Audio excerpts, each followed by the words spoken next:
to the Zoo and Co show. That's right. I've come up with a name now, and we've got a lot of other stuff being added to the channel. But because this is one of my pre-recorded podcast episodes during a reading break, and I don't know when I'm going to post it, I have no clue whether this will be the first time you're hearing about it. So I'll leave housekeeping updates to the end, like I did for episode 3. And yeah, stay tuned for some exciting stuff. Or skip to the YouTube chapter down at the bottom of the screen. No opening words from Achinth?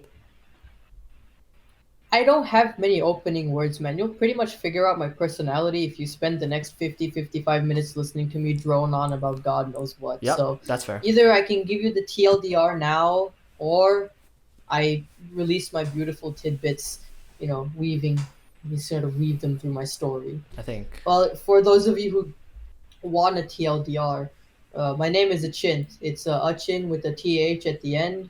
I'm really stupid, but I also believe in responsibility. I'm majoring in comp sci and stats. I really hate myself. Yeah, I really don't hate myself. Self hate is a bad thing to preach, and yeah, I lead a pretty uninteresting life. Thanks to COVID-19, I can't do all the things I love, which is play Ultimate or gym. So I just sit at home and code, and I'm trying to find jobs. Screw As this are economy. most of the rest of us. Okay. As are most of the rest of us. That's a TLDR for a new guest, Achinth, today. The topic for today is going to be brain drain in Canada, something that Achinth's pretty passionate about. Hopefully he's got more stats than I do, because I'm still on the first page of Google over here on my laptop on the side. Would you like to introduce the topic of brain drain? If anyone is listening to this and just goes, I don't know what that term means, what's brain drain? Okay. Well, essentially, it's not specific to Canada or the States or anywhere. It's just basically an outflow of intellectual talent flowing from one side to another. Essentially, because you're losing all this talent that's that you're training, and then it's just going to work in some other country's economy. Which is basically like you're giving all the investment, but somebody else is experiencing all the returns. This is happening in a large scale for Canada every year. It's kind of irritating, to say the least. Mm-hmm. And it's just essentially, sorry. No. It's just essentially people leaving for greener pastures because we don't have greener pastures, which keeps the brain here. Yep. So that's why the drain. Yeah. And we're talking about this in the context of Canada because it is quite a prevalent issue. Even though you might hear about this topic and then think, okay, wouldn't Canada be a place that people would want to go to? Like, isn't there a ton of immigration to Canada and stuff like that? Yes, that is true. But at the same time, Canada also has its neighbor south of the border, the U.S., which you'll learn very soon, or you'll learn right now as I tell you, is taking a lot of students and workers every single year. Right. If you're around our age and you're going to post-secondary, or even if you aren't, you've probably heard a lot of friends say, oh, I want to go to school in the U.S., or they went to school in the U.S. after high school, or even if they're going to school here, saying they want to leave the country to go work in the U.S. because that's basically where the money is, right? So, on the topic of brain drain in Canada, give us the first thought. You took a deep breath. It pisses me off. There it is. It really pisses me off. There it is. Knowing that that this really happens, but you know what? It is what it is. So that's the thing. So what? Zaiyou, please enlighten us. So what? Yeah, so what? The issue with brain drain is, on the individual basis, I would never tell one of my friends, oh, what the heck, like, you're going to the States for work? Like, come on, stay in the country, right? Obviously, I want every person to pursue the best opportunities possible. But that highlights the bigger issue, that those opportunities don't exist in your country, our country of residence in Canada, right? If systematically a large percentage of my, social circle has this idea that opportunities are simply better elsewhere, then something is not working out as intended in your country of residence, right? And I don't want to stray too far from the topic this early on into the podcast, but brain drain has typically been associated with a lot of not first world countries. I'm not going to say third world because there's a wide range as well. But, if you think of, if you Google countries with the worst brain drain or something like that. It'll give you a list of countries that are like Ethiopia, Nigeria, Kenya, South Africa, Iran, which is like not really to draw any correlation between those countries and like being developed or not, but it makes sense that if there's less infrastructure where you're from, you would want to migrate to somewhere with more infrastructure, right? But as a resident of Canada, you would hope that the government has enough resources to kind of change the environment locally so that people would be incentivized to stay. Would you agree with that? 100%. It's like, it's like how you said, I would never go to one of my friends' face and say, dude, why are you working in America? I would never do that. I might be a lot more nationalistic than the next guy because this country has given me more than I've taken from it. But I feel like the problem is not the people. The problem is the source. The problem is the location. The problem is the genesis of where all these is the genesis of where like beautiful like hot talent is, and where the money's at, and where the investments are, and where people want to do business. Mm-hmm. It really is that simple. Mm-hmm. Like let's face it, we're all pretty much controlled by money, right? Like no matter what you do, you got to earn a living. Like you can't stop people from not earning a living, and like of course people will do whatever they want to do to improve their quality of life, if it's fiscally, if it's economically, if it's socially, or if it's politically, whatever it may be. You want to improve your life, correct?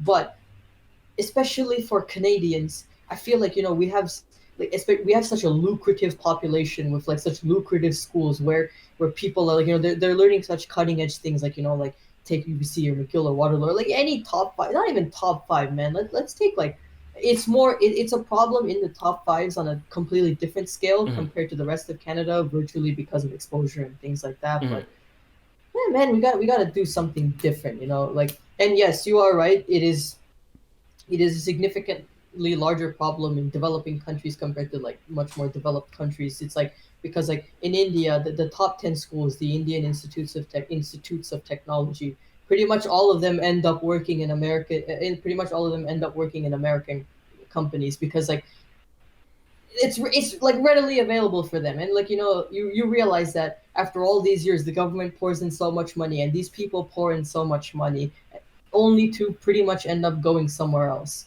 Just like, why do you want, like, I understand why you want to do that, but the more important question to ask is, why isn't the alternative, which is staying where you are, is there a way you can incentivize that to make that a better, if not on par, but a better way of improving the quality of life? Yeah. Whatever it is. Whatever it is it may be. And so if we start at the root of the motivation of individuals, right? If I'm thinking, okay, when I graduate UBC in business, I want to go work for an American company. Why is that? Yep. It was, well, because the money's there, right? There are larger companies in the States. If there was an average value that you could calculate, I am absolutely certain that it would come out on top with the States. And the brand value is there, which came from this article that I pulled up from Google, right? Not only are you likely to have like a better salary if you're educated beyond a certain point and you're looking for an educated position, right? Post-secondary position. A lot of the companies that people want to work for because of their name value also have their headquarters in the States.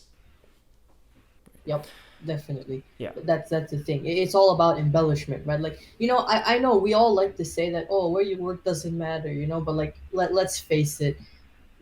Having a big company on your resume pales in comparison to having worked at a bunch of high energy startups, because it's quite literally just a stamp of validation, right? Yep. Like we know that these stamps of validation all exist, and like pretty much everybody ends up chasing away because it's a good way to make yourself feel, or like to make yourself feel more presentable or more adequately qualified to do a certain job.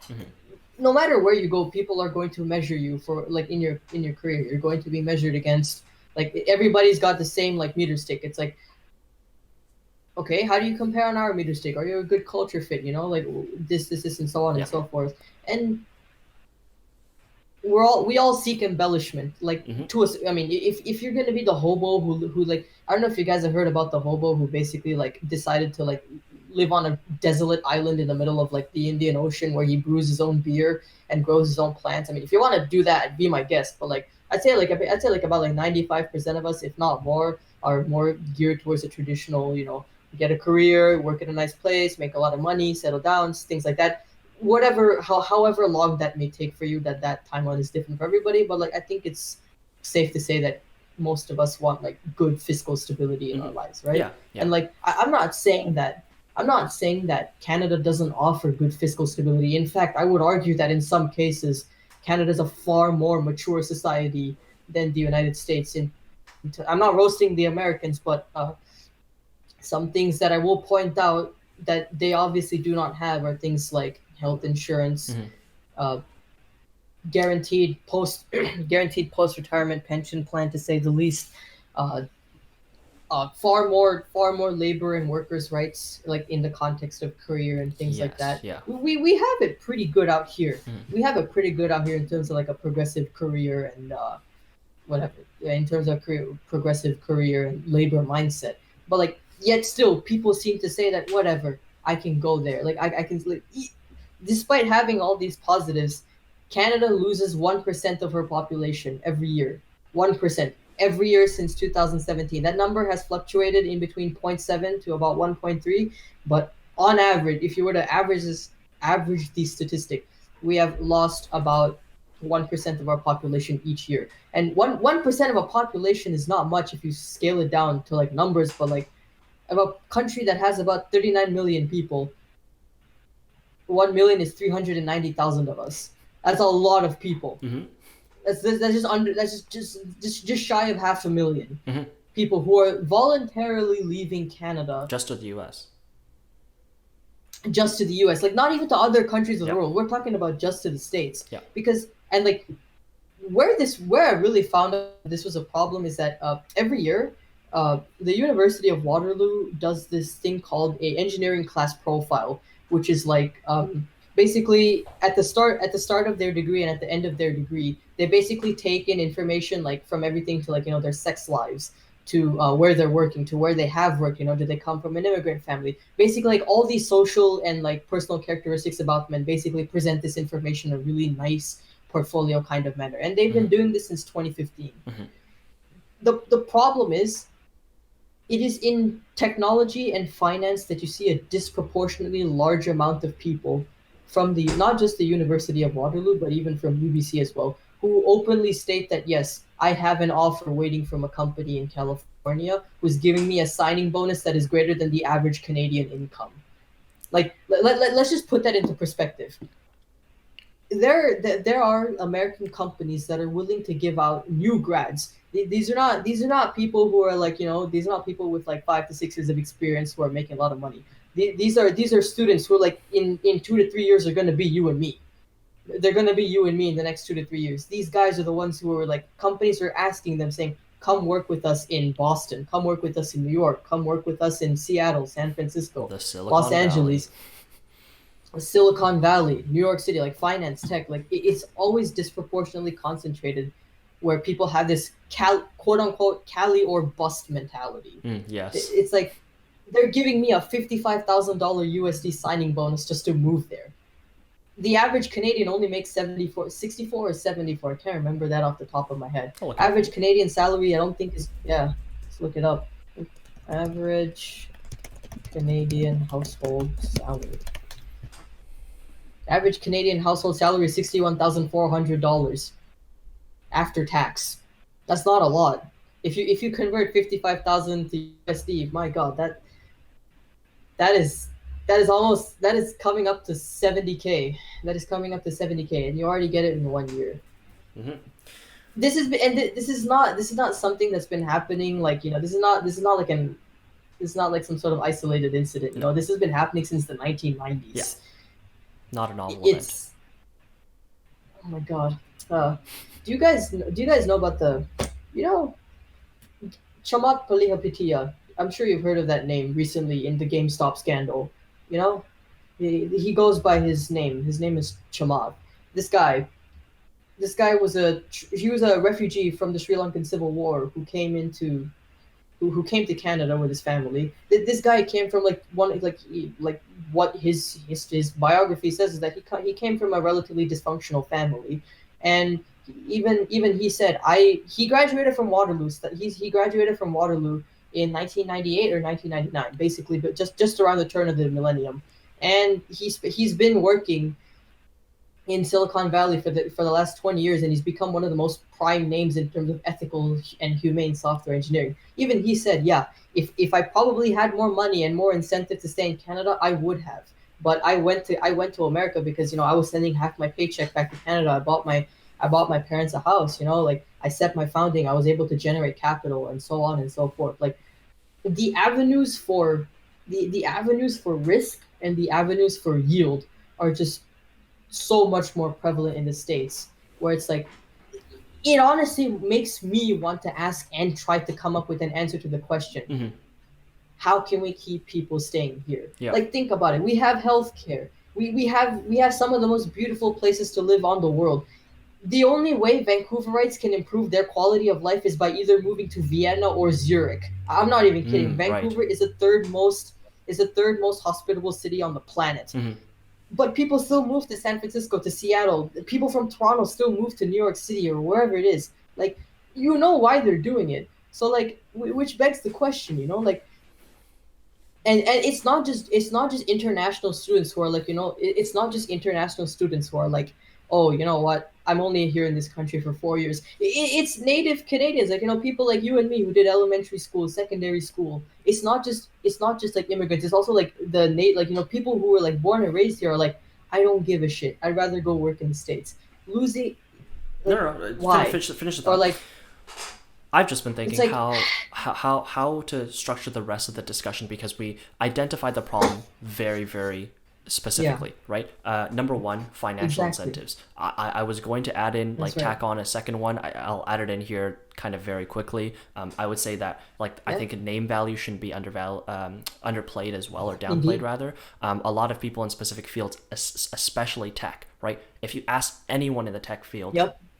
anywhere in the world, what's your dream? Oh, Silicon Valley, of course. That's Silicon Valley. Silicon Valley. That's what else needs to be said, right? That's where all the top companies work. And Even I'm guilty of that too. of course, right? If you sent me a job offer tonight and was like, come work in a Silicon Valley company, I don't even care what the name is, right? If it's in HR, it's in the field that I Who would know, say of no? course, right? Exactly. So name value as well. There's kind of a con- consensus that certain areas of the states are just the world leaders in certain fields or sectors, and that's why people want to go there because they know that all the other intellectuals in their field are there, right? Yep. Makes sense. So that's our premise for why people are wanting to leave.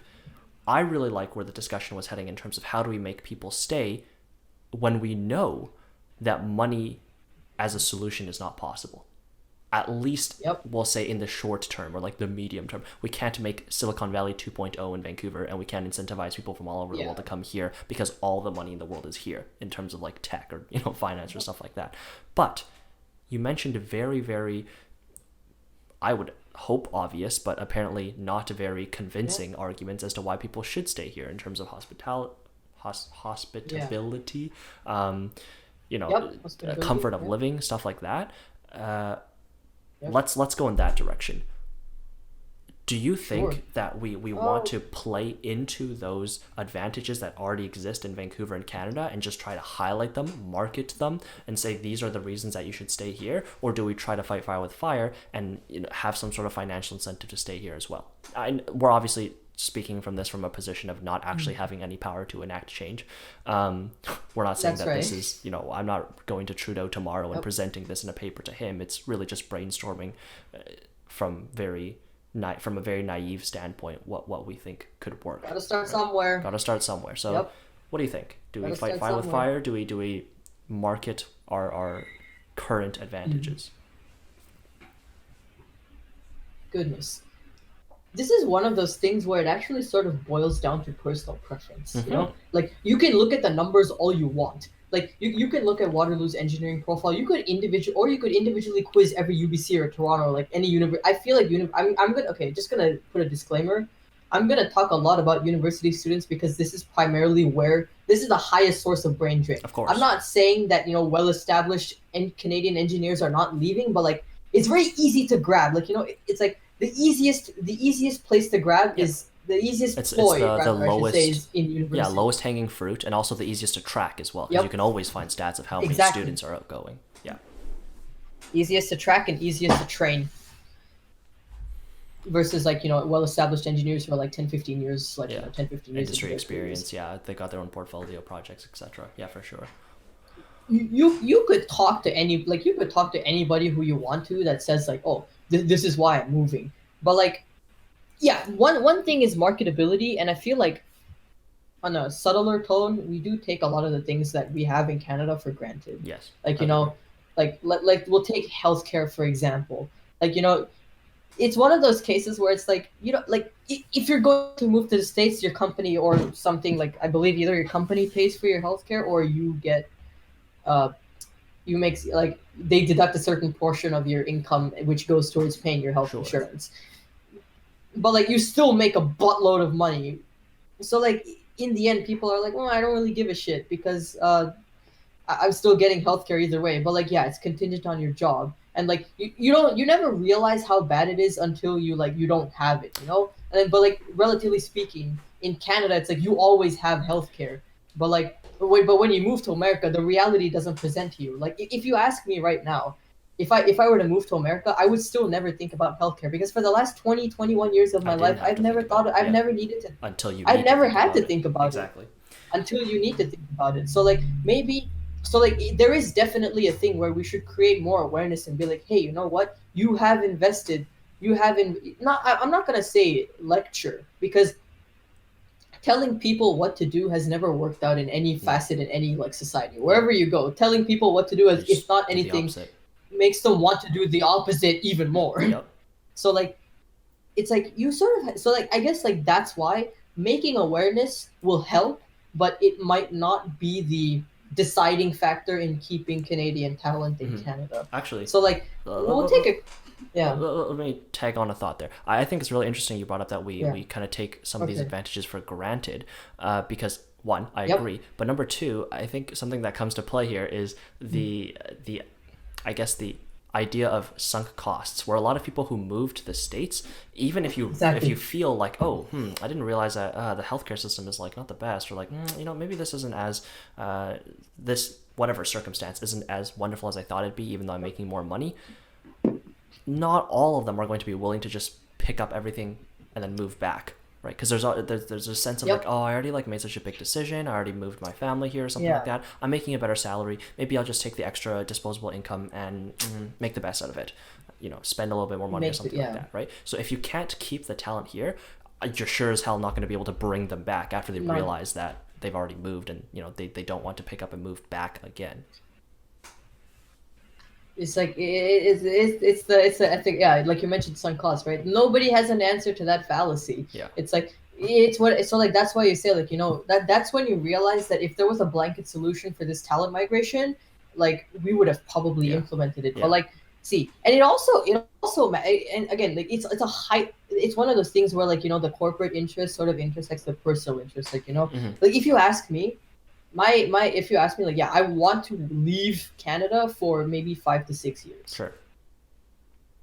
and come back. Like I want to like save every last penny that I make and then come back to Vancouver so I can finally afford of like having a Yeah, house like a one and bedroom, like 800 square I, foot apartment. yeah, Yeah, like an 800 square foot, like yeah, like a 800 square foot apartment, or for sure. maybe like hopefully if I get married and stuff like that, we can both afford like a nice like a nice apartment, hopefully, Yeah, and like maybe even somewhere two close rooms. to Yeah, yeah, 2 rooms yeah. even. I know, Might right? even have Maybe even windows. raise a family. That's crazy. Yeah. Nah, what am I talking about? Family, bro. I need to be able to like. Hopefully, I can even get hot water. Yeah. Oh, hopefully, I can get hot water. 10 years from now, Texas 2.0, who knows? Who knows? Honestly, it's already right there, man. Yeah. We, it's like. There's a lot of build up there. I don't know. I was feeling something intense. I was. Yeah. It is pedestrian. It is actually really pedestrian to think that the government is just. I want to say like it's not the government's fault because it's like it's the paradox of free will versus determinism. You can't Yeah, exactly sure. force every Canadian. To stay You here. can't exactly force every Canadian to stay in Yeah, Canada. yeah. But like what we're doing right now is like we're losing so much talent because in the end Mm-hmm. it's gonna benefit us in the long run. You know, Mm-hmm. Mm-hmm. To keep it's like intellectuals here. to keep our own talent here Mm-hmm. is going to benefit us in the long run because they're the ones who are going to generate capital. They're the ones who are going to generate value by implementing whatever like schemes or ideas or whatever thoughts that they have in mind,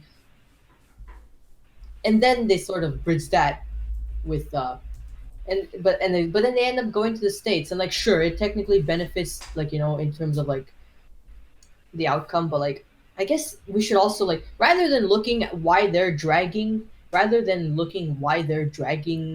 our own talent, we should look why are like what are we not doing as Canadian society to improve not improve but like is there something better that we can do, Mm-hmm. Mm-hmm. is there something better that we can Yeah, do? yeah, It's I actually kind agree of with your funny. sentiment of like it's not the Canadian government's fault. Okay, first of all, it's too easy to blame the government for every little thing. When you Yeah, realize that if the exactly. government tries to implement any large scale change, well, there's always going to be people saying, "Oh, that's authoritarian. We can't just like let them do stuff like that." Yeah, That's why we kind of preface the entire discussion with I would never tell a friend to not go to another country to pursue better opportunities, right? Because free will at the end of exactly. the day kind of support that more than whatever stupid discussion we're having right here. But Yep. a point that I want to raise is Mm, in a ideal world, in your ideal world, not an ideal world, mm, it's not an objective measure. yeah. Um, Okay. do you think every country should retain as much of their talent as possible? And the reason I ask this is because Mm, Canada loses a lot of, let's say, university students, of course, experienced workers as well, but university students yeah. predominantly to the States every single year. But our population isn't Yes. like declining or anything like that. We're getting a lot of immigrants from other countries as well. Now, these are very different Yep. demographics of people. We're not necessarily, I'm not saying that we make up for the brain drain with students coming from China or something With like that. immigration. Yeah, with immigration, Yeah. although maybe we could. Discussion for later. But does Canada have to compete with America in terms of trying to keep all the educated people here, or maybe they just give in and say, okay, that's something that's going to happen every single year. Let's try to work on our economy by allowing immigrants to like incentivizing immigrants to come and spend more in our economy or something like that. Like, is there a world where not every country fights with one another in trying to keep their educated people within their own country? Hmm. In my ideal world,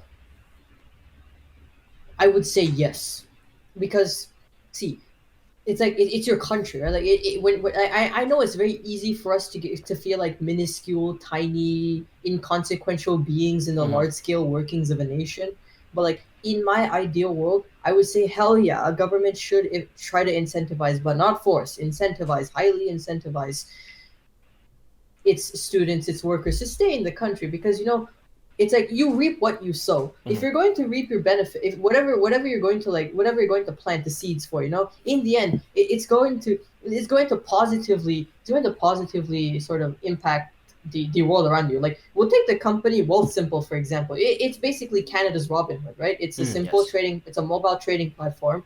Most people don't know that Wealthsimple is Canadian. Their headquarters is in Toronto. So like, and I'm not even joking.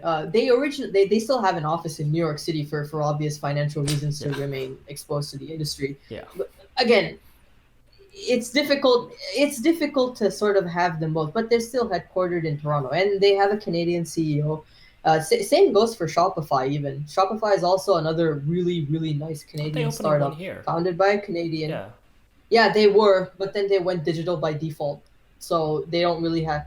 They were going to open a really huge office in Vancouver, Mm-hmm. but thanks to COVID-19, they went digital by default. Yeah, I heard So about that one. all their plans for opening anything, Yeah. all their plans for opening anything were put on hold. But yeah, well, Shopify is a little bit more abstract because that sort of has applications around all the world because they occupy that niche perfectly. But Wealthsimple is the most used trading app behind TD for for like for consumer trading. Hell, even I use Wealthsimple. My dad uses Wealthsimple, and like we are all people who are integrated in this Canadian society. And like the only reason I know about Wealthsimple is because I was like, hey, Wealthsimple is Canadian. I want to use the Canadian product, support Yeah, local, if it's because these available. guys are the ones who like. If it's available, I will always choose local. But again, that's just me. Some people are always like, you know what, uh, we'll do this, we'll do that, and like Wealthsimple also like actively recruits from like the east, like from the East Coast, like from like all those like East Coast schools, like Shopify also has a program where it's called the Dev Degree Program. So basically, Shopify sponsors some percentage of your education, and they train you in exchange for you working every summer with them, and then you get a full-time offer. So they do this Dev Right. Degree Program exists in York, and it exists in Carleton. Right. So like all the East Coast schools. So like they're doing all these things, like they're doing all these things to keep Canadians in Canada, and like it helps us in the long run anyway, because like I said, I use the Wealthsimple app. It helps my fellow countrymen on the other side of the country. It's like I benefit from their work because I can trade. They benefit from my work because, like, Because you're a it's a push consumer. and pull, Yes. basically. Yeah. Okay. Yeah, it's a push and pull, which in turn boosts our economy. But like, let me ask you a question. When you say fight fire with fire, do you mean like restricting people, or when you say fire with fire, you mean like Canada itself should incentivize innovation? Canada should raise the profile of the Canadian sectors like finance or technology or like all these things, like because in all honesty, my knowledge of the Canadian technical sector has only increased in the last 6 months. But my knowledge of like American tech sector was like off the charts even before like we began. Yeah. Well, I was definitely thinking the latter, with Canada incentivizing specific, let's say, students in specific sectors and fields to stay within the country, so that maybe we can start building up the what's the word I'm looking for? Not inertia. That's too technical. Momentum. It's just inertia, but in a simpler term. Yeah, momentum for becoming Inertia of movement. Yeah, the momentum of becoming a bigger hotspot for things like tech and finance, right? Technically, Toronto is the financial hotspot of Canada. I know that for a fact. I'm in business school. Tech, I'm not sure. Exactly. I'd probably go with Toronto as actually. I know Vancouver That's and the very thing. niche sectors of tech are quite advanced, but probably Toronto, it's the largest business hotspot for like almost every sector. Yep. I think fighting fire with fire means that, doing that, as opposed to just bringing awareness to the other advantages that Canada has as a nation, because it's pretty clear that we can't get it out of students' minds that they should not be hunting for the biggest paycheck possible, which is always going to come from the States. Yep. Right. That's the exact thing that I was gonna say as well. It's like we've even demonstrated that we're talent, like as a country, we are quite talented in terms of like we are quite talented as like there's a reason why our ancestors chose to come here in the first place. Let's be clear. I know this is gonna sound a lot more philosophical than to our more like current like mod like unless you're indigenous, if you live here, somebody brought your family to this land. Like Yes. you can't like, and the reason why they came in the first place is because they believed in this, and they believed that they could like basically the intersection of personal improvement and like your sort of social upliftment, right? And like time and time again in Canada's social history and its engineering history, most people you guys know that Canada, the robotic arm on the space shuttle is Canadian, right? It's called Canadarm for a reason. Yes. Yes. It's called Canadarm for a reason. Yeah. Hell, we put satellites in the air as a country. We in terms of like technological advancement, we've even demonstrated that as a country we are capable of doing all these things. I am not too sure about finance, but like I'm sure like when you have Rotman School of Management in your in your country's boundaries, there is something that you're doing right. Not to mention TD, Scotiabank, RBC, what's the other one? Like BMO. Like these are all huge like financial institutions that don't just operate in Canada; they also operate in the States as well. But they are still natively Canadian. I know, yes, For all you technical people in the audience who are going to say that TD is technically an American company, but then TD Canada Trust is a Canadian part, let's assume that it's TD Canada Trust is what I'm talking about. Mm-hmm. So like we know they operate in the States, but like we also know that they're founded here, and like they're forces to be reckoned with. Mm-hmm. If that's the best way of putting it, they're forces to be reckoned with. So like I don't, not like do not think that I for 1 second believe that Canada is incompetent. Like the reason why it irritates me is because of the fact that we are competent in the first place. You know, like it's like 20 years ago, like not even 20 years ago, 30 years ago. If you ask my dad why he left India to go to Singapore, he said because the Indian technical sector was incompetent in the early 1990s. Sure. So like there was no, like, even my dad said, given a choice, yeah, I would have liked to have stayed in India, but like I That wanted to wasn't the make a best lot choice. more money Yeah, for me. that simply It wasn't the wasn't best the best choice there choice. at the time. Okay. Actually, that So brings like, that brings up a very interesting question then, because now India's tech sector is, as far as I know, thriving. oh, it's like the funny thing is 5 years after my dad's Yeah. left, like it just Yeah. I've read about the took geographical off. case studies and stuff on that in like high school. It's crazy. Yep. The IT sector or IT infrastructure expansion in India in the Yep. last 10, 15, 20 years has been absolutely insane. It's absolutely insane. And you would probably God. say, I wish I did a little bit more reading on India specifically now in retrospect, but Hmm. although a lot of students at India's top institutes, they are called institutes of technology, aren't they? I read about them, but it was Yeah, so long Indian ago. Institutes of Technology, Yeah. IIT. Yeah. Yes. Although a lot of them do kind of end up going to the States, you must Yeah. think that there's a much bigger incentive to stay now with the tech sector being as it is, Oh, right, in the dude. last 10, 20 years. In the yeah, I agree What, completely. what do they do right? Or even if What we don't, changed? yeah, like how did they do it? To be honest, I feel like it was sort of in India's case, it was a lot more privately charged than it was publicly. So Mm-hmm.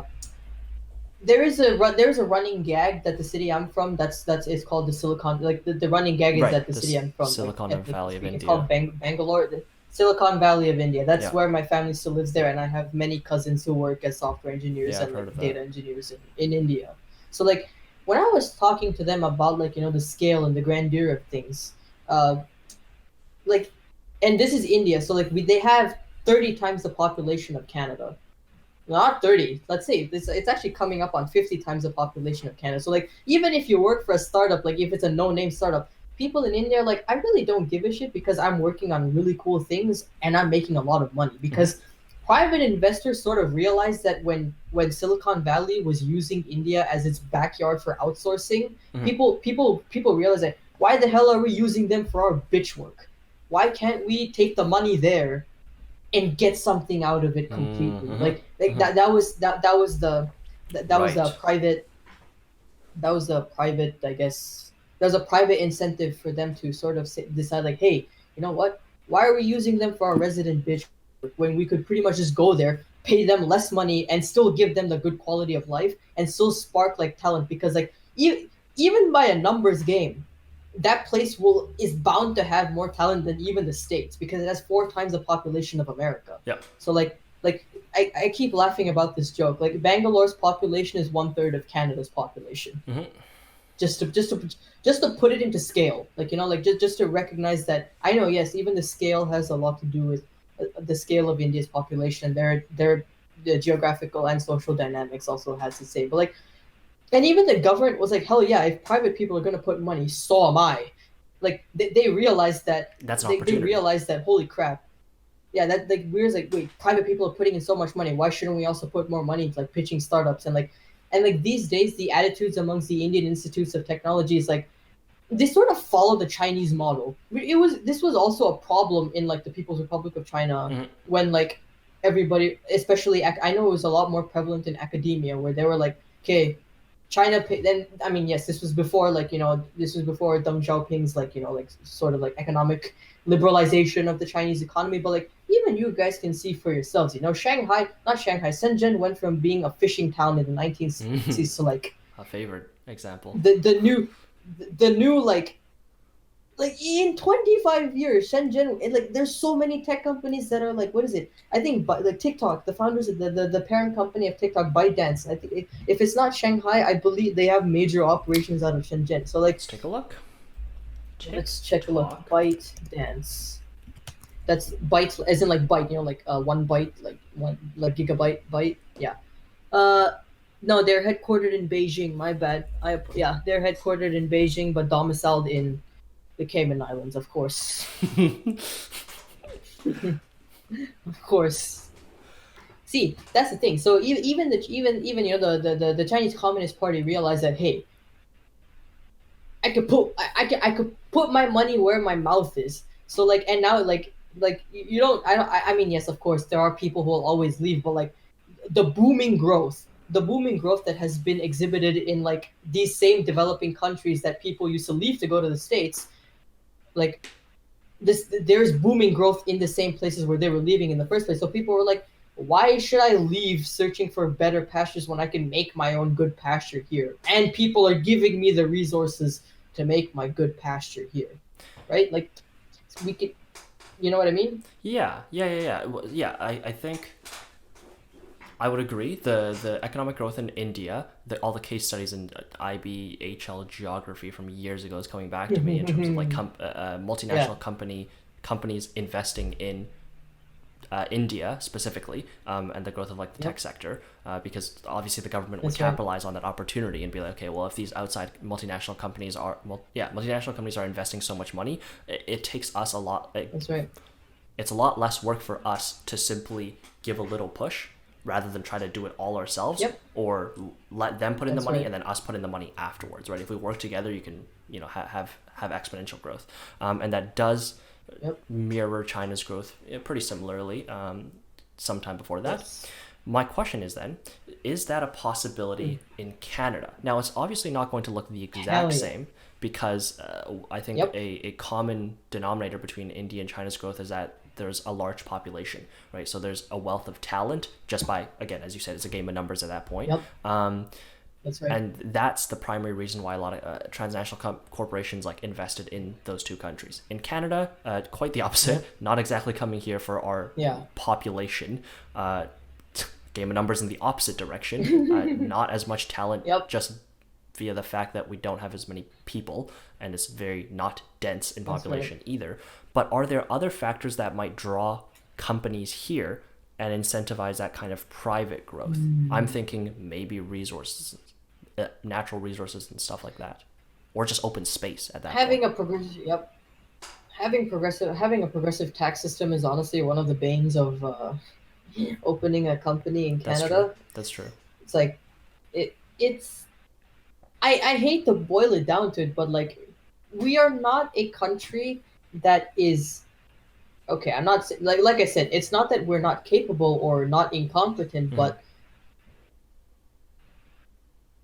some companies are unwilling to pay a certain price, and like when you see that like companies are like, oh dude, I have to respect labor rights, and yes, from a capitalist perspective, maximize profit, minimize expenditures, right? And we don't exactly have a system that can foster Canadian investments. So like, yeah, that's why so like that's why I'm sort of inclined to ask the government, like, can you guys come up with something like a free trade zone where like like taxes are low so that companies will have more incentive Mm. to to grow in Canada? Like Yeah. I it's like it's a very difficult question because like it's sort of we have our own flavor of social democracy here, and like Yeah. it's worked out fantastic. It's worked out fantastic for the best of us, and like yeah, it's one of the things. It's the price we pay. The Yeah. price we pay is Yeah. that not many businesses come here for like massive capitalist corporations, Mm. because like I'd say like even in Canada's history, like like when we talk about immigration and business, it's like it's always like we succeed in the locality, we succeed in the community. Yeah. Granted, that's also a consequence of because of how freaking huge our country is, Yep. like how Geographically. sparsely Yeah. populated we are. Agreed. Yeah, how sparse our sparse population combined with our like minuscule population. is shows like you have three large population centers: West Coast, East Coast, or Toronto, and then Yeah. the East Coast. Yeah. And there's nothing else. Like it's just ice. Yeah. It's just ice everywhere else. Prairies. Buffaloes, maybe bison.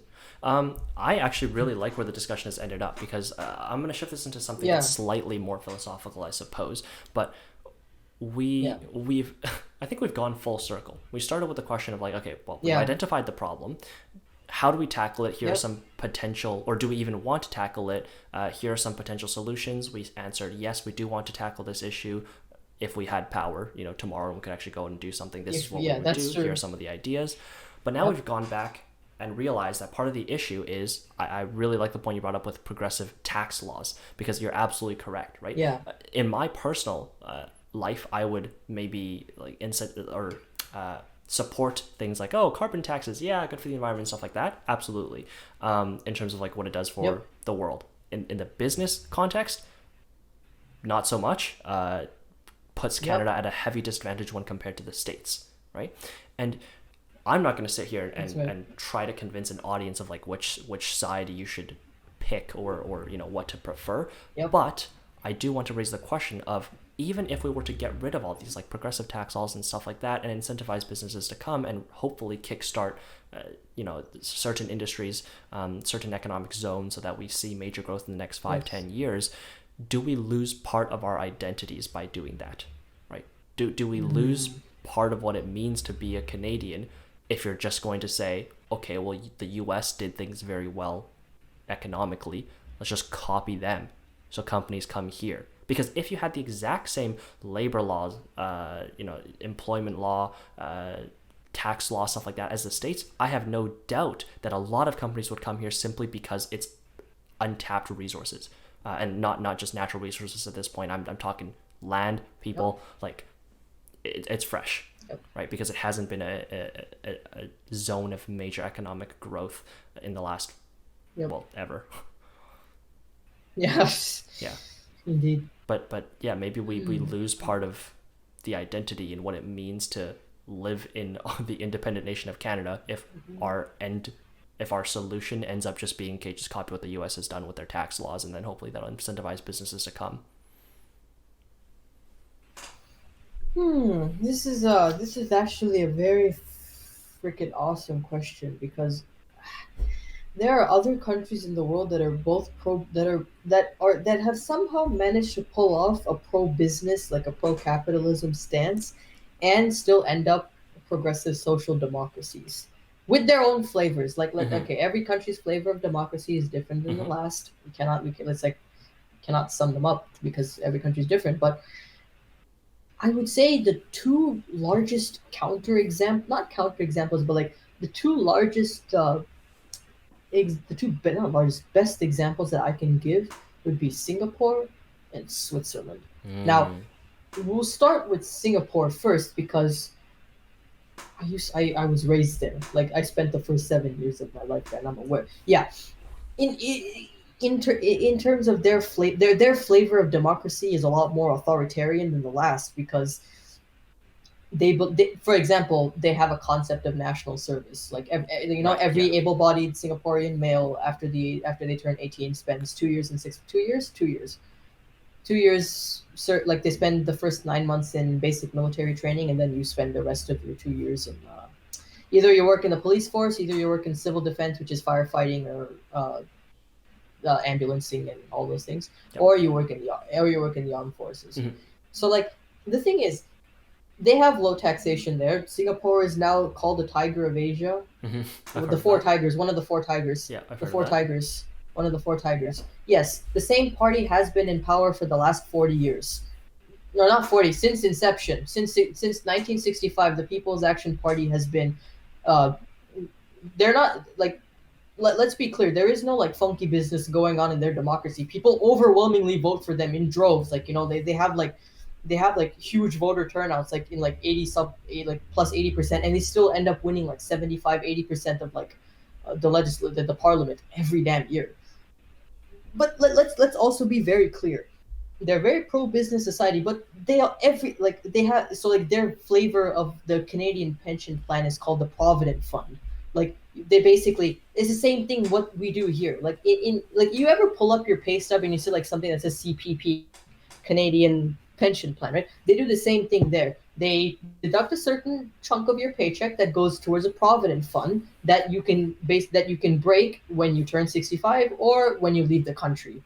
That's it. Like if you formally leave Singapore, you can, because you've made all those contributions to the society, and the government recognizes that. They're like, you helped make Singapore, you've helped bring Singapore to where it is today. So like, and let's be very clear, Singapore is also a multiracial society.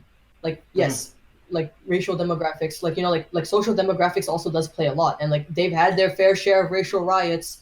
Like read up about Singapore's history. The reason why they left Malaysia was because of the fact that they were like, oh, Chinese majority in Big Island does not work out with Malaysia. So yeah, they've had to, and they've made questionable decisions as a like LKY, Lee Kuan Yew, their first prime minister.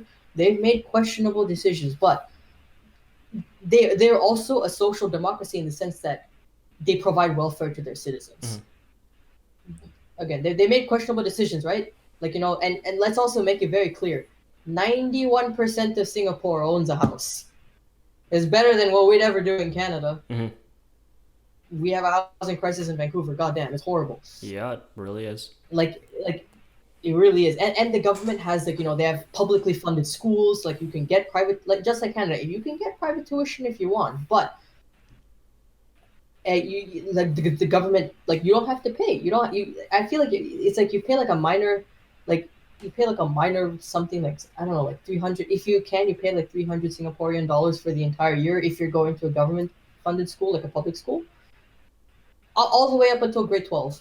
And they don't have a socialized healthcare system, because what the government does is, rather than like, rather than paying an MSP per month, visiting the doctor costs $2, if that makes sense. Like you and I in Canada, like, we pay. So like basically, they take less money from taxes to healthcare, but you pay like you pay like a fractional amount more, if that makes sense. Like visiting the doctor costs $2. Yeah. Visiting the doctor costs $2. Getting your meds refilled costs like $3. Yeah. And the Singaporean dollar and the Canadian dollar are on par. Yeah, the cost when you break it down to individual people or families is about the same. It's money's kind of allocated differently. Yeah. Yep, exactly. So like and like it's affordable. See, free healthcare is awesome. Like, but like they've also found a way to. But see, we think of, like, we're sort of under this, not okay, delusion is the wrong word. We seem to be under the impression that equitable access equals free access. You know what I mean? So like for their society, they figured out a system that guarantees equitable access at a minor cost. If you can't, and even if you can't afford the $2 cost, you can still, like, they won't deny healthcare the same way Americans will be like, if you don't have your insurance card, we're gonna charge your credit card. Yeah. Like, like it's not that bad. And like quality of life is amazing. Personal safety, housing, education, healthcare, they're socially well, like they provide welfare for their citizens in exchange for what they do. Switzerland, a far more peaceful, chill country that has low taxation. Yeah. Also has a small population, also has great innovation, and yes, they are the financial center of Europe, owing to their their flavor. Their flavor is neutrality. Yeah. I like that. Yeah. Their flavor is, armed neutrality, and absolutely whatever it is. known like, for neutrality. We don't do fuck all. Yeah, just smack dab in the middle of any conflict. Smack dab in the middle. Yeah. Yep. The more or less on the tech side, but like more on, like, the fiscal side. Credit Suisse, Citadel, like all these big banks. They set up camp, but like, and yes, the Swiss also have their flavor of national service. Like all able-bodied Swiss males have to serve in the army. But like, again, they support free trade. They have free healthcare. They're a tax haven. It has the highest wealth per adult in the world. It has if you adjust the per capita GDP, I believe Switzerland is the 9th or the 8th. I keep forgetting. So like on some metrics, like on many, and Switzerland even insofar goes better than Singapore and guarantees free education, free post secondary education to all Swiss citizens. So like if you want, like, yes, like for us foreigners who want to go study in like ETH, or like, in Zurich, it's absolutely difficult. But like if you're a Swiss citizen, like you can walk into there's no admissions process either. Are your grades good enough? Sure, welcome aboard. Mm-hmm. So, and it's free. You don't even pay a franc to study in any Swiss institutions. Like in some facets, they're even better than us, because right now I'm paying 25 grand out of my pocket to study at university. Yeah.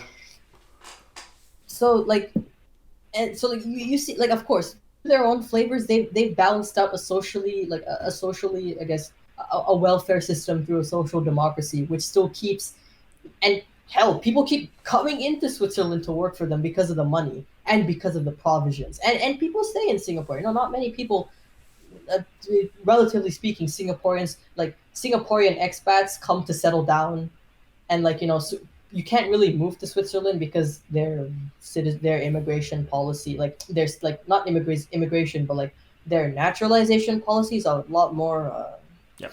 racist, because being a Catholic basically gives you like a plus, like basically gives like a plus 1,000 XP boost on your citizenship application. It's a I'm not even homogenous kidding. society. Yeah. It's a homogenous society. So like, so their social demographics would have also impacted them differently compared to like, Singapore or Canada. But like, they've managed to pull it off.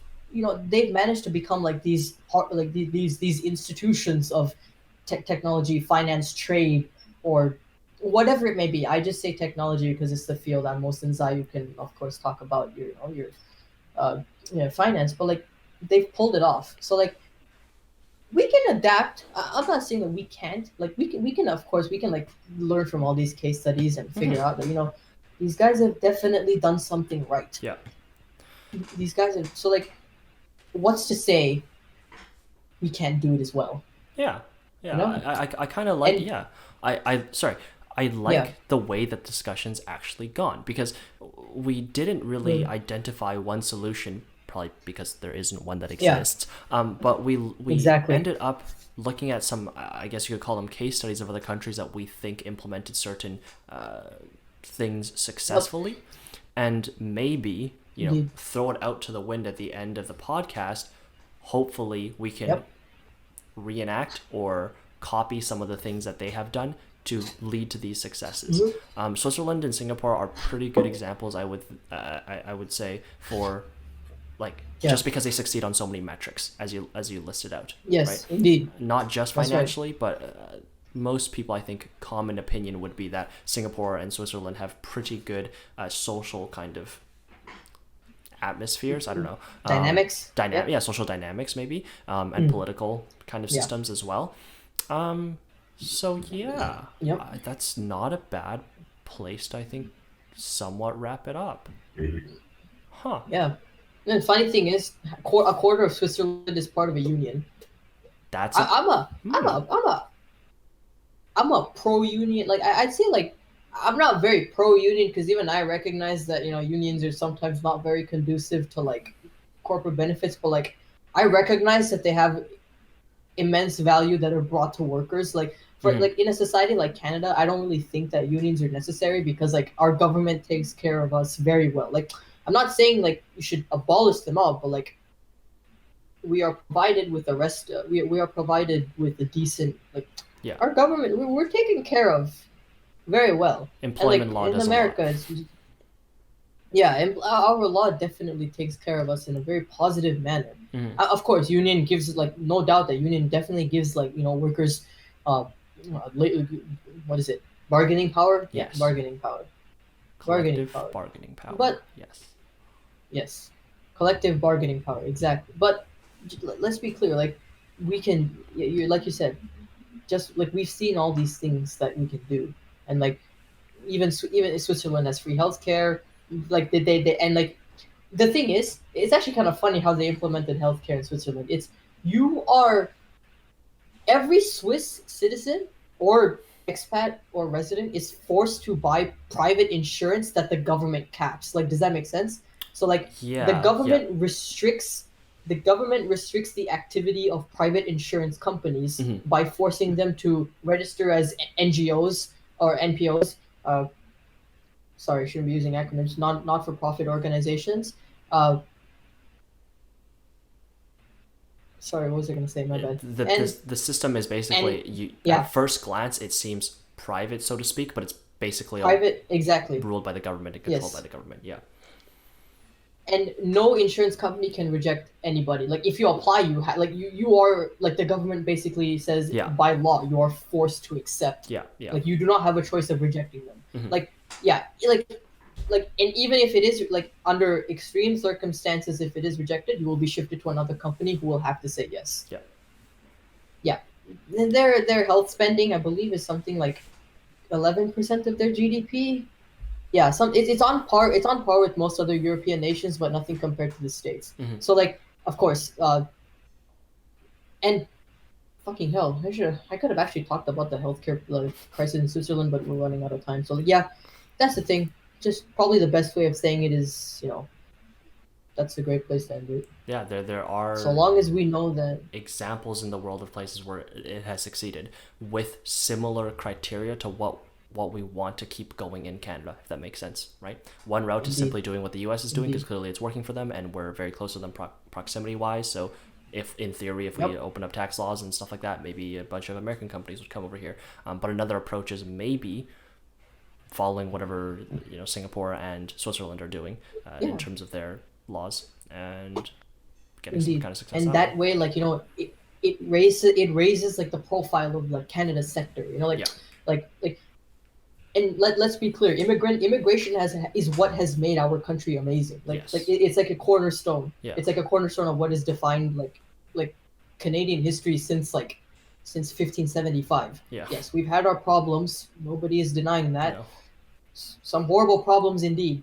But on the bright side, looking to the future, if we can raise the profile and like attract even more immigrants and like it's like all our ancestors, they moved here and they're like, we want to live here, we want to settle down, we want to put a family here, put down roots here. And like how useful are those if we're not keeping their descendants? Yeah. Yeah. It's like we need to continue research and innovation as a country. We have to improve compensation, of course, as Canadians, yes, and it's just boosting our place in the world. Yeah. A completely Yeah. arbitrary and non-existent measure of Canada and its place in the world. You just want to be the best country, not in any sort of particularly competitive or objective way. You just want the country to be better. Yeah. Okay. Exactly. And we are the 10th largest economy in the world. Yeah. So with only 38 million people. Yeah, that's very saying impressive. something. Yeah. That's saying something. Taking into account the population. Okay. Let's cap off that before we go off on a wild tangent. We talked about one of two topics we wanted to talk about today, which is about the success rate that I've been having with all my guests so far in covering exactly half of what we want to do, because the first discussion always drags on for too long because we got a lot to say. But that is fine. We're learning. Right. Thank you for joining me. I was going to do a bunch of housekeeping updates, but at this point, I'll just do a solo take and edit it in, or you might see it on another episode before or after this one. Thank you, Achinth, for joining me. Maybe see him back for some other saucy topics, some intellectual discussions. Thank you, Zaiyou. And indeed, of all the things that I've been putting together for the podcast, an avatar, a watermark, an intro, a sign off is not one of them. So